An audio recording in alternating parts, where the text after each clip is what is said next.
In the previous video of this chapter, we had learnt about how the organisms are classified and what is five kingdom classification of Whittaker. Now we learn in detail about the plant kingdom, also known as Plantae. So plant kingdom में कैसे division होता है, किस basis पे? इसमें तो हम लोग देखे थे प्रोकैरियोट्स है या यूकैरियोट्स है, यूनिसेल्युलर है या मल्टीसेल्युलर है. मल्टीसेल्युलर है तो सेल वॉल है या नहीं है, सेल वॉल है तो फूड प्रोड्यूस कर सकता है या नहीं, उसके बेसिस पे क्लासीफाई हुआ था. अब हम लोग देखेंगे कि प्लांट्स में तो बहुत सारा सिमिलैरिटीज़ है कि सब फोटोसिंथेसिस कर सकता है, मतलब मेजॉरिटी फोटोसिंथेसिस कर सकता है, रूट होगा, शूट होगा, इस तरह से.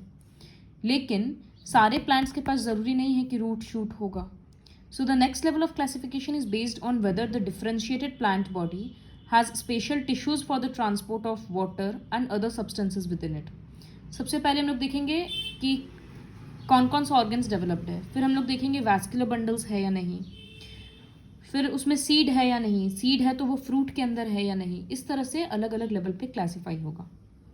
So the first phylum is और फर्स्ट डिविजन, पहले लिखा था प्लांट किंगडम के लिए division is the word used. So first division is Thallophyta. Plants that do not have well differentiated body design fall in this group. बहुत simple body design होता है, green patch के जैसा. एल्गी एग्जाम्पल है. तो एक फीचर क्या होगा, यही वाला, plants do not have well differentiated body design. Plants like algae fall in this groups. और दूसरा भी एग्जाम्पल्स देंगे.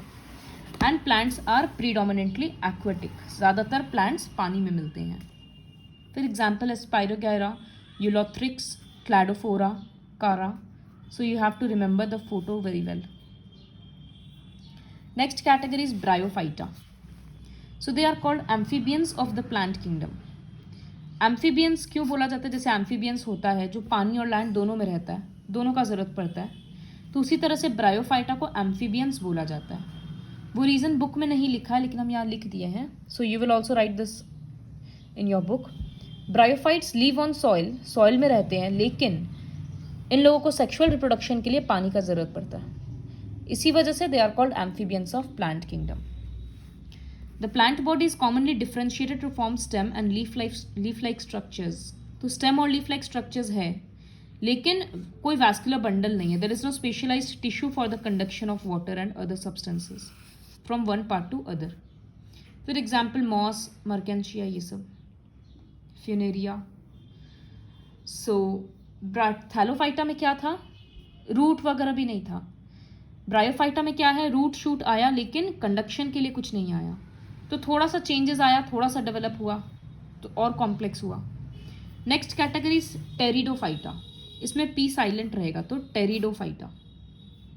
सो in this group the plant body is differentiated into roots, stems and leaves and has specialized tissue for the conduction of water and other substances from one part of the plant body to another.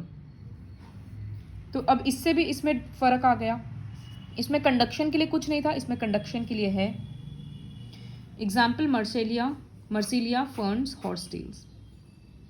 The thallophytes जो first division था, the bryophytes and the pteridophytes, they have embryos that are called spores.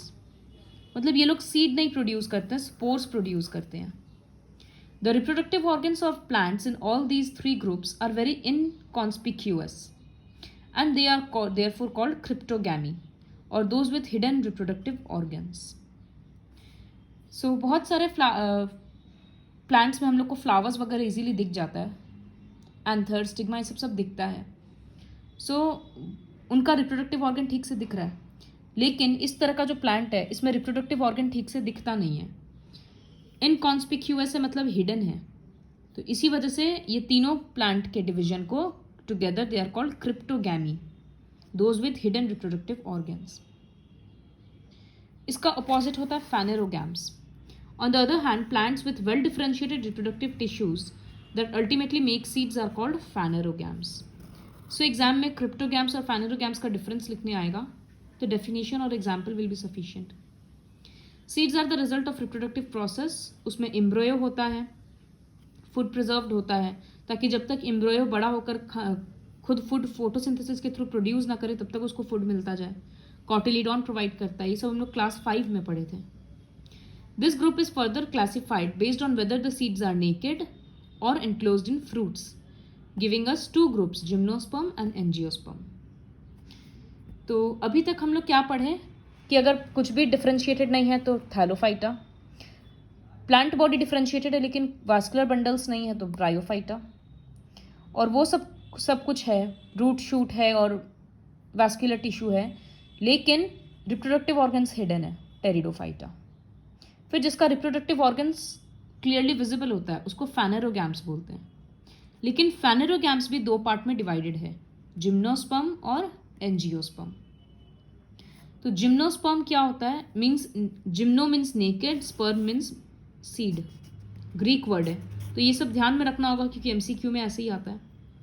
The plant of this group bear naked seeds and are usually perennial, perennial मतलब जो बहुत साल के लिए रहता है, एवरग्रीन एंड वुडी, पाइन्स, देवदार। तो नेकेड सीड है का मतलब देखो, ये जैसे कोन है, हिल स्टेशंस में देखा हुआ रहता होगा, पाइन ट्री वगैरह से गिरता है, तो इसका एक एक कोन को ऐसे स्केल को निकालेंगे, एक एक पीस को, तो इसमें कोन स्केल है, लाइन्स है, और इस तरह से राइपेंड सीड है। तो सीड कोई बहुत फ्रूट वगैरह के अंदर नहीं है, ओपन में ही है, तो इसी वजह से इसको बोला जाता है नेकेड सीड्स, जहाँ नेकेड एम्ब्रियो हो। So these are the examples of gymnosperms, Pinus, Cycas. Next category is angiosperms. तो एंजियोस्पर्म भी ग्रीक वर्ड है, angio means covered, sperma means seed, तो जिसका कवर्ड सीड्स है। तो सीड्स कवर्ड कैसे हो सकता है, ये सीड्स जनरली किसी ऑर्गन के अंदर डेवलप करता है जो बाद में फ्रूट बन जाता है। तो हम लोगों को पता है ओवरी में होता है ऐसे, फिर वो ओवरी फ्रूट बन जाता है, ओव्यूल सीड बन जाता है। So these are also called flowering plants. Plant embryos in seeds have structures called cotyledons. इस तरह से फिगर याद होगा, पहले के क्लासेस में था।